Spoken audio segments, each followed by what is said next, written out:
Good morning, students. I am Pradeep Singh Yadav. In this lecture, we will discuss about digital repeaters that exist in digital communication. While we transmit any digital signal through a medium, at that time, these digital repeaters are required for proper and successful and efficient transmission. ठीक है, तो आज के topic में हमें digital repeaters के बारे में देखना है कि एक्चुअली ये होता क्या है. क्लियर है? ओके. डिजिटल रिपीटर्स स्टार्ट करने से पहले मुझे जो लॉसेस होते हैं वो डिजिटल रिपीटर्स की जो ज़रूरत होती है उसको समझाने के लिए आप लोगों को ये डायग्राम दिखाना होगा. आप यहाँ पे देखेंगे कि when we transmit any signal from the transmitter then the shape of the pulse at the time is 0 and 1. ठीक है, तो जब हम सिग्नल ट्रांसमिट करते हैं तो उसका शेप आइडियल होता है, एक पल्स के फॉर्म में होता है, 0 और 1 के फॉर्म में. क्लियर है? लेकिन जब सिग्नल को एक मीडियम के थ्रू ट्रांसफ़र किया जाता है तो ये जब सिग्नल को ट्रांसमिट किया जाता है तो सिग्नल में लॉसेस होने स्टार्ट हो जाते हैं, है ना. लॉसेस कैसे होते हैं? सिग्नल का जो हमारा शेप है वो चेंज होते जाता है, एज वेल एज जो आप सिग्नल का एम्पलीट्यूड देख रहे हैं, एम्पलीट्यूड डिस्टेंस के साथ साथ एम्पलीट्यूड कम होते जा रहे हैं, है ना. ये हमारा ट्रांसमीटर साइड है, ये हमारा रिसीवर साइड है. ठीक, तो जैसे जैसे ट्रांसमीटर से रिसीवर की तरफ सिग्नल जाता है, सबसे पहले उसका शेप चेंज होता है, सेकेंड वन उसका जो हमारा एम्पलीट्यूड है वो धीरे धीरे डिग्रेड होते जाता है. बात समझ में आई? तो अगर मुझे एक प्रॉपर जो हमारा सिग्नल हमने ट्रांसमिट किया था, अगर मुझे प्रॉपर रिसीवर में उसे रिसीव करना है तो उसके लिए हमें दो प्रोसेस परफॉर्म करने पड़ेंगे. कौन कौन से दो प्रोसेस परफॉर्म करने पड़ेंगे? पहला, पहले प्रोसेस में हमें ऐसा कुछ मेथड अप्लाई करना है जिससे जो हमारा एम्पलीट्यूड है हम उसको वापस से बूस्ट अप कर पाएँ, और दूसरा हम वापस से जो सिग्नल का पल्स वाला जो शेप है वापस उसे रिगेन कर पाएँ. बात समझ में आई? हमें दो प्रोसेस अप्लाई करने जरूरी है. पहला, हमें वो प्रोसेस करना है जिससे जो उसके एम्पलीट्यूड में जो डिग्रेडेशन हो रहा है हम उसको कंपनसेट कर पाएँ, और दूसरा हमें ऐसा एक मेथड अप्लाई करना है, एक ऐसा प्रोसेस अप्लाई करना है जिससे जो हमारा एम्पलीट्यूड में जो एटेन्यूएशन हुआ है हम उस एटेन्यूएशन को कंपनसेट कर पाएँ. बात समझ में आई? तो two process are required. First is for compensate the attenuation and second for the compensation of this degradation in shape. ठीक है, तो दो चीज़ों को हमें कंपनसेट करना है. बात समझ में आई? तो on the basis of this हम ये कह सकते हैं कि अगर मुझे किसी भी डिजिटल रिपीटर्स की ज़रूरत पड़ती है तो हमें उससे तीन प्रोसेस परफॉर्म कराने होते हैं. क्लियर? पहला प्रोसेस होता है टाइम एक्सट्रैक्शन का. ठीक है, पहला प्रोसेस होता है हमारा टाइम एक्सट्रैक्शन का, दूसरा होता है हमारा रीशेपिंग का, और तीसरा होता है हमें making symbol detection decision. Is it clear? तो हमें ये तीनों प्रोसेस को हमें परफॉर्म करना होता है किसी भी रीजनरेटिव रिपीटर्स के थ्रू. क्लियर है यहाँ तक? तो इसका जो ब्लॉक डायग्राम है हम इसका ब्लॉक डायग्राम देखते हैं. Now the first this block represent the medium that is between transmitter and repeater. The block diagram that is started from this line and ends from this line represent the system that exists in receiver side, and this one is all about the channel components. ठीक है, तो जो हमारे channel में जो components add होते हैं, जैसे चैनल में हमारा नॉइस ऐड होती है तो ये हमारे चैनल में हमारी नॉइस है, और ये हमारा चैनल है, दैट मीन्स हमारा ट्रांसमीटर मीडियम. बात समझ में आई? अब जो भी हमारा ट्रांसमीटर है, ट्रांसमीटर से कोई सिग्नल ट्रांसमिट किया गया, तो अगर मैं पिछले स्लाइड में देखूं तो ट्रांसमीटर से किस टाइप के सिग्नल ट्रांसमिट किया जाता है? ट्रांसमीटर से डिजिटल सिग्नल ट्रांसमिट किया जाता है when we want digital communication. So at that time this transmitter medium accept the digital pulse, but due to the interference of noise इसका जो शेप है वो चेंज होते जाता है. एक उसमें क्या चेंज आता है? उसका एम्पलीट्यूड रिड्यूस होते जाता है, एक उसका एम्पलीट्यूड कम होते जाता है, दूसरा उसके शेप में चेंजेस आते जाते हैं. बात समझ में आई? तब क्या होता है कि जब हमारा इस टाइप का सिग्नल हमें रिसीवर में मिलता है तो रिसीवर में सबसे पहले वो कौन से ब्लॉक में पहुंचता है? रिसीवर में सबसे पहले उस सिग्नल को रिसीव किया जाता है प्री एम्पलीफायर के through. Now, what is the main purpose of pre-amplifier? In fact, the pre-amplifier and equalizer operation perform in the same block.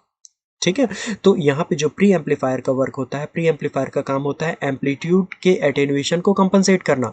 मतलब अगर हमारा जो एम्पलीट्यूड जो धीरे धीरे कम हुआ है उसको वापस से बूस्ट अप करना. बात समझ में आई? और दूसरा हमारा ब्लॉक कौन सा है? इक्वलाइजर. इक्वलाइजर का काम क्या होता है कि जो भी हमारे शेप में जो चेंजेस आ रहे हैं उसको वापस से करेक्ट करके उसको वापस एक पल्स के शेप में कन्वर्ट करना. बात यहाँ तक समझ में आई। इक्वलाइजर का काम है वापस से पल्स बनाना, reform the pulse, and the pre amplifier is need to amplify the signal. ठीक है, ओके। तो इस ब्लॉक की इस ब्लॉक की इंपॉर्टेंस सबसे ज़्यादा है। क्यों ऐसा? क्योंकि जब हमारा कोई भी सिग्नल रिसीव होता है प्री एम्पलीफायर में, तो प्री एम्पलीफायर में जब सिग्नल को एम्पलीफाई किया जाता है तो एम्पलीफिकेशन दोनों का होता है। किन दोनों का? नॉइस का भी एज वेल एज सिग्नल का भी। क्योंकि आप यहाँ पे देखेंगे कि ये हमारा जो एग्जैक्ट हॉरिजॉन्टल एम्पलीट्यूड दिख रहा है, ये हमारा सिग्नल का एम्पलीट्यूड है ना। ये हमारा 0 और 1 हमारा एग्जैक्ट एम्पलीट्यूड है। यहाँ पे 0 में भी देखेंगे कोई भी डिस्टॉर्शन नहीं है, 1 में भी देखेंगे कोई डिस्टॉर्शन नहीं है। लेकिन जब सिग्नल को ट्रांसमिट किया जाता है तो आप ये देखेंगे जो एम्पलीट्यूड 1 को रिप्रेजेंट करना चाहिए उसमें अब आपको यहाँ पे फ्लक्चुएशन दिखेगा। ठीक है, और जब मैं इसको बूस्टअप करूंगा, जब मैं इसे एम्पलीफाई करूंगा, तो यही सिग्नल एम्पलीफाई हो जाएगा, मतलब इसी टाइप का सिग्नल एम्पलीफाई हो जाएगा। तो एम्पलीफाई सिग्नल का भी हो रहा है, एम्पलीफिकेशन नॉइस का भी हो रहा है। This process is known as noise amplification. बात समझ में आई? तो जब हम लोग प्री एम्पलीफिकेशन करते हैं तो पहला एडवांटेज तो हमें ये मिलता है कि हमने एम्पलीट्यूड को वापस से बूस्टअप कर दिया, लेकिन इसका एक डिसएडवांटेज ये है कि हमने नॉइस को भी बूस्टअप कर दिया है। This boost up process of noise is known as noise amplification. Clear है? Now the second work is equaliser, है ना। अब इक्वलाइजर का क्या वर्क होता है? इक्वलाइजर को हमारा काम है कि जो हमारा शेप है उसको रिफॉर्म करके उसको जो हमारा डिस्टॉर्टेड शेप है उसको वापस से हमें पल्स के फॉर्म में कन्वर्ट करना है। बात समझ में आई? तो इस प्रोसेस को कन्वर्ट करने के लिए जो हमारा बूस्टेड पल्स होती है, जो हमारे एम्पलीफाइड पल्स होती है, उसको एक रेफरेंस लेवल में कट किया जाता है ताकि हम वापस से एक डिजायर्ड पल्स गेन कर पाएं। बात समझ में आई? तो जब इस शेप को करेक्ट करके इस पल्स में कन्वर्ट किया जाता है तो वहाँ पे एक प्रोसेस ये वहाँ पे एक डिसएडवांटेज ये हो जाता है कि हम जो भी सिग्नल है उसको भी हम उस सिग्नल के भी कुछ पार्ट को हम कट कर सकते हैं। बात समझ में आई? तो दोनों का अगर कुछ ना कुछ एडवांटेज है तो कुछ ना कुछ डिसएडवांटेज है। इसका क्या एडवांटेज है? Compensation of amplitude. इसका क्या एडवांटेज है? कंपनसेशन ऑफ एटेन्यूएशन, मतलब एटेन्यूएशन को कंपनसेट करना, मतलब एम्पलीफिकेशन करना, ये इसका एडवांटेज है। इसका क्या एडवांटेज है? वापस से सिग्नल को रिफॉर्म करना, है ना, जो भी सिग्नल में डिस्टॉर्शन है उसको हटाना। लेकिन जब एम्पलीफिकेशन कर रहे हैं तो नॉइस का भी एम्पलीफिकेशन हो जा रहा है, जब हम कटिंग कर रहे हैं तो कुछ सिग्नल का भी कुछ पार्ट कट हो पा रहा है। बात समझ में आई? तो जब इस ब्लॉक को डिज़ाइन किया जाता है तो हमें ब्लॉक की डिज़ाइन कुछ इस टाइप से करनी होती है, इस सिस्टम को हमें कुछ इस टाइप से डिज़ाइन करना होता है कि हम ना तो ज़्यादा हम सिग्नल को एम्पलीट्यूड करें और ना तो हमारे सिग्नल का ज़्यादा पार्ट कट हो, है ना। मतलब हमें एक बीच का एक कंपनसेशन लेना पड़ता है, बीच में हमें एक मीडिएट लाइन खींचनी पड़ती है जिससे एम्पलीफिकेशन का भी काम हो जाए और हमारे सिग्नल को वापस से रीशेपिंग भी हो जाए। बात समझ में? Now the output of this pre amplifier is provided to a sampler circuit as well as the timing extraction circuit, है ना। अब हमें पता है कि यहाँ पे सिर्फ और सिर्फ एक सैम्पलर सर्किट नहीं जुड़ा है, यहाँ पे सैम्पलर सर्किट के साथ जुड़ा हुआ है एक decision making device. Now what is the main purpose of to use decision making device? Decision making device कुछ नहीं होता है। डिसीजन मेकिंग डिवाइस का काम होता है कि जो सिग्नल है उसको देख के वो ये डिसाइड करे कि हमारा जो आउटपुट है वो हमारा आउटपुट 1 है कि 0 है। Is it clear? मैं फिर से रिपीट कर रहा हूँ। डिसीजन मेकिंग डिवाइस का मेन काम डिसीजन प्रोड्यूस करना होता है। कैसे डिसीजन प्रोड्यूस करता है? अगर हमारे सिग्नल का एम्पलीट्यूड हाई है तो उसको वो 1 बोलेगा, अगर सिग्नल का एम्पलीट्यूड लो है तो उसको वो 0 बोलेगा। अब वो कैसे डिसाइड करेगा कि सिग्नल का एम्पलीट्यूड हाई है या सिग्नल का एम्पलीट्यूड 0 है? इसके लिए डिसीजन मेकिंग डिवाइस में एक रेफरेंस वैल्यू तैयार की जाती है, एक रेफरेंस वैल्यू प्रोड्यूस की जाती है। जो भी डिसीजन मेकिंग डिवाइस होता है अपने सिग्नल को उस रेफरेंस वैल्यू से कंपेयर करता है। अगर हमारा जो भी इनपुट सिग्नल है अगर वो उस रेफरेंस वैल्यू से ज़्यादा है तो डिसीजन मेकिंग डिवाइस ये मानता है कि हमारा सिग्नल का आउटपुट 1 आ रहा है, और अगर डिसीजन जो हमारा इनपुट है अगर वो रेफरेंस लेवल से कम है तो हमारा डिसीजन मेकिंग डिवाइस आउटपुट में 0 प्रोवाइड करता है। बात यहाँ तक क्लियर है? Okay, now sampler, what is the main purpose of sampler? The main purpose of sampler is to sample the input data. अब जैसे आप यहाँ पे जान रहे हैं कि जब यहाँ पे इनपुट पल्स आती है तो इनपुट पल्स जब यहाँ पे आती है तो वो एक पल्स का एक कंटिन्यूस सीरीज हमें यहाँ पे मिलती है। अब किस समय हमें उस सिग्नल से कुछ उस पल्स स्ट्रीम से हमें अपने बिट को एक्सट्रैक्ट करना है, ये कैसे डिसाइड किया जाएगा? ये डिसाइड किया जाता है इस टाइमिंग एक्सट्रैक्शन डिवाइस से।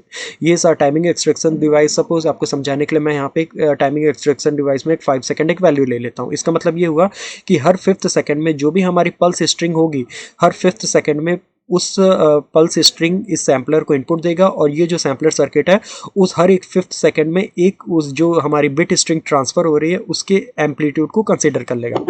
बात समझ में आई आप लोगों को यहाँ तक? ठीक है, जो भी हमारी एक पल्स यहाँ पे ट्रांसमिट की जा रही है, कंटिन्यूस एक जो पल्स हमारी ट्रांसफर की जा रही है, हर 5th सेकंड के बाद, हर 5th second, 10 second, 15 second, 20 second, हर एक 5th सेकंड के बाद उसका एक एम्पलीट्यूड कंसीडर कर लिया जाएगा। अब ये making device, decision making device क्या कर रहा है, उस पल्स को उस रेफरेंस लेवल से कंपेयर, एक रेफरेंस लेवल सेट किया जाता है, उस रेफरेंस लेवल से कंपेयर करता है। अगर हमारा जो एम्पलीट्यूड है अगर वो रेफरेंस लेवल से ज़्यादा है तो ये आउटपुट प्रोड्यूस करता है 1, अदरवाइज आउटपुट प्रोड्यूस करता है 0। बात समझ में आई? तो ये हमारा ओवरऑल जो भी हमारा इस रीजनरेटिव रिपीटर की वर्किंग है, ये सब मैंने यहाँ पे एक्सप्लेन किया। अगर आपको इसी का कुछ थियोरटिकल अपने नोट्स पॉइंट ऑफ व्यू से देखना है तो आप यहाँ पे देख सकते हैं। The main purpose of pre amplifier is to compensate the attenuation, और we can say it is use for amplification of the signal. ठीक है। Second, what is the main purpose of equaliser is to compensate the distortion, या आप ऐसे कह सकते हैं कि minimise the distortion of pulse amplitude. Clear है? और अच्छा, ये जो हमारा इक्वलाइजर की कैरेक्टरिस्टिक होती है, वो ये सेंटेंस इंपॉर्टेंट है। अगर जो भी हमारी इक्वलाइजर की कैरेक्टरिस्टिक होती है वो मीडियम की कैरेक्टरिस्टिक के जस्ट अपोजिट होती है। बात समझ में आई?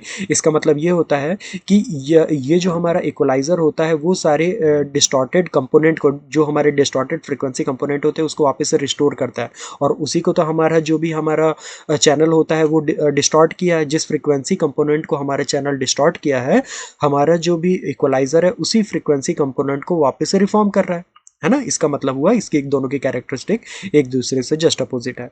अब जैसे मैंने आपको बताया था कि जब प्री एम्पलीफायर होता है वो नॉइस को भी एम्पलीफाई कर देता है, this process is known as noise amplification. फिर जैसे मैंने आपको बताया था कि जो हमारा इक्वलाइजर सर्किट होता है, जब वो इक्वलाइज करता है, जब वो अपने पल्स जो भी डिस्टॉर्टेड सिग्नल होते हैं जब उसको पल्स के फॉर्म में कन्वर्ट करता है, तो उस समय वो सिग्नल के भी कुछ पार्ट को कट कर सकता है। This error is known as noise signal effect, है ना? वो हमारे 0 को 1 प्रोड्यूस कर सकता है, 1 को 0 प्रोड्यूस कर सकता है। This effect is known as noise signal effect.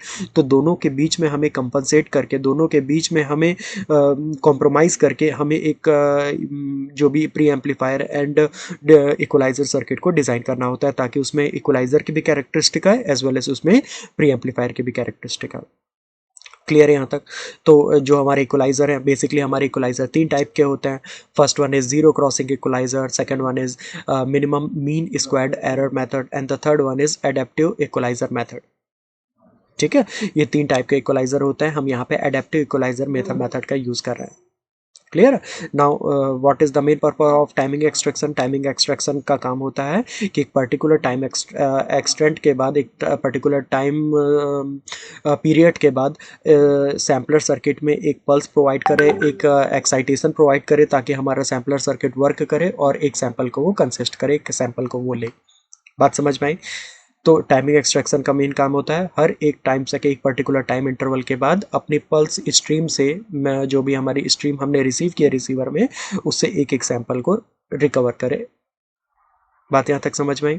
वैसे ये हमारा सैम्पलर सर्किट है, sampler and decision making device, जो मैंने आप लोगों को पहले ही बताया। सैम्पलर का काम होता है जो भी हमारी कंटिन्यूस स्ट्रिंग आ रही है उसमें हर एक टाइम पीरियड के बाद एक एक सैंपल को कंसिस्ट करना। डिसीजन मेकिंग डिवाइस का क्या काम होता है? उस एम्पलीट्यूड को, उस सैंपल को एक रेफरेंस लेवल से कंपेयर करके उसको 1 और 0 डिजायर्ड लेवल में कन्वर्ट करना। ठीक है। Now what is the main purpose of regenerator circuit? It's main purpose is to regenerate the pulse according to the output of sampler.